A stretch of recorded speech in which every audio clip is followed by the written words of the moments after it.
How to make smooth stone in Minecraft. Hi guys, in this video I'll teach you how to make smooth stone in Minecraft. So if you want to learn how it's done, just watch this video until the very end. This is pretty quick and simple, so let's go.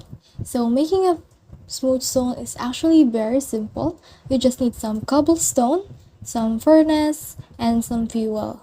So once that you have those three, what you need to do is to just head over in here. So if you have a crafting table, you can just create the furnace by placing 8 cobblestones like this, and then from in here you can create a furnace. So furnace usually looks like this.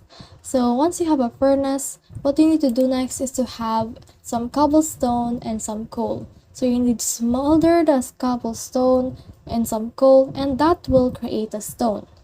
Now, once you have a stone, what you need to do next is to put that stone in the upper corner, and then on the lower corner, just put another coal. So in this method, you need to do this 2 times. For example, you need to make some stone in order to make some smooth stone. Now, once you have done this, it will result in some smooth stone that you can use to build your projects.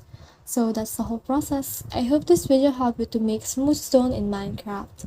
If you have questions or comments, kindly put in the comment section below, and if not, don't forget to subscribe and like. Thanks.